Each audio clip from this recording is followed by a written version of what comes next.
Platicar con Sósimo me produce de pronto también cierta intranquilidad, porque mire, lo que dice Sósimo es bien importante. Los niños siguen bebiendo agua contaminada. Se ha mostrado que las personas que viven en las márgenes del río tienen plomo y cobre en la sangre más arriba de los niveles permitidos, y es un crimen que va a seguir, tiene razón Sósimo, un crimen por negligencia por negligencia criminal. Pero mire, tenemos aquí a Sósimo y tenemos otros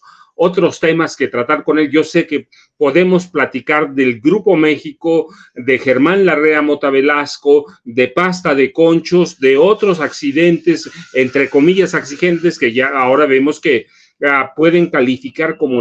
crímenes de negligencia industrial, y podemos platicar todo el día porque Sósimo además lo ha trabajado, es una enciclopedia sobre estos casos. Pero tenemos otros casos a propósito de problemas que han surgido ahora después de que el huracán Otis azotara las costas de Acapulco y algunas poblaciones cercanas como Coyuca de Benítez, con vientos sostenidos de 266 kilómetros por hora, a ráfagas de 360 kilómetros por hora, y que eso obliga, después de todo lo que ha pasado la última semana, obliga a hablar sobre la Agenda Nacional de Riesgos, todo lo que no se hizo en décadas, porque el problema de Acapulco no surge con Otis. Otis es hoy la representación de un problema que dejaron crecer a partir de 1929 todos los gobiernos. Los acapulqueños pasaron de ser gobernados por una oligarquía de 5 grupos españoles a ser gobernados por una oligarquía que forman los presidentes a Pascual Ortiz Rubio, a Miguel Alemán Valdés, Manuel Ávila Camacho, y nadie nunca se preocupó por crear verdaderamente o configurar una agenda nacional de riesgos en las zonas que pueden ser afectadas por un huracán, como este caso, atípico ciertamente, pero que debieron haber previsto, y que además crece desordenadamente, porque nunca ni los políticos de aquel entonces ni los empresarios se preocuparon nunca verdaderamente por ver a Acapulco como una población que podía sufrir los embates de un huracán cualquier día, como este de máxima categoría en la escala Saffir-Simpson. Así que urge redefinir esa agenda, ¿cierto, Sósimo? Así es, maestro. Pues nosotros aquí en Contralínea en distintos momentos hemos tenido acceso a la Agenda Nacional de Riesgos, hemos publicado este documento considerado confidencial o secreto que siempre ha estado encargado de su elaboración por parte de lo que antes era el CISEN, el Centro de Investigación y Seguridad Nacional, ahora Centro Nacional de Inteligencia, y que pues siempre fue un documento que lo pedíamos por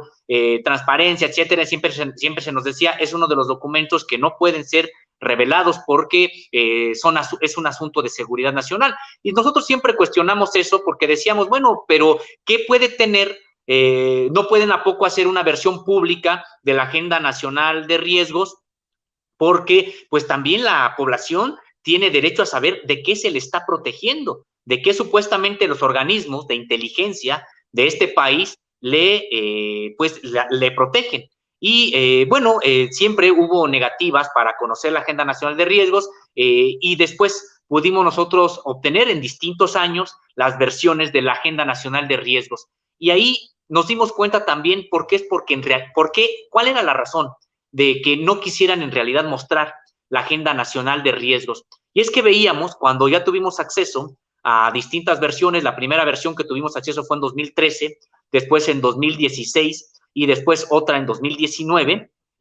cuando tuvimos acceso a la Agenda Nacional de Riesgos, nos dábamos cuenta que en realidad pues no era una Agenda Nacional de Riesgos para la protección de la población, para la protección del Estado mexicano en su conjunto. Una Agenda Nacional de Riesgos, en realidad estaba ese tipo de Agenda Nacional de Riesgos volcada a proteger al grupo político en el poder, que no perdiera el poder. Entonces, ¿de qué supuestamente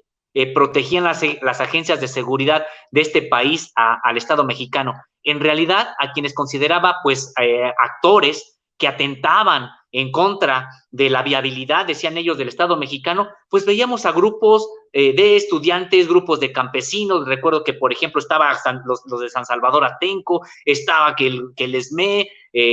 había una suerte de, en realidad, de espionaje y de acoso, veíamos dirigido en contra de la disidencia política en ese entonces, y decíamos, bueno, pues esto es la agenda nacional de riesgos. Claro, estaba también el narcotráfico, que sí, de hecho, durante mucho tiempo estuvo en primer lugar, de acuerdo con las propias agendas de riesgo a las que tuvimos acceso, agendas nacionales de riesgo, el narcotráfico, los movimientos armados, pero también decíamos, ahí estaban los movimientos sociales,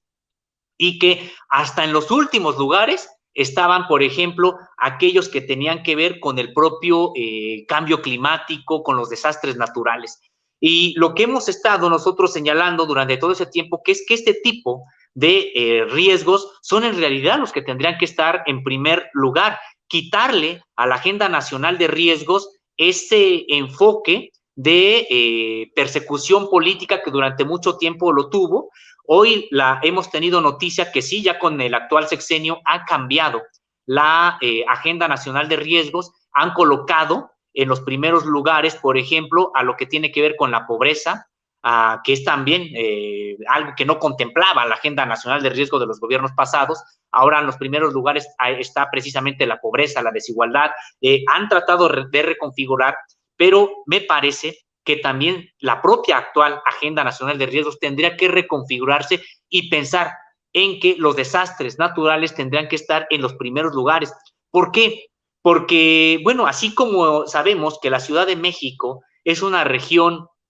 sísmica muy vulnerable a los sismos, y se han ido generando protocolos de construcción, se han ido generando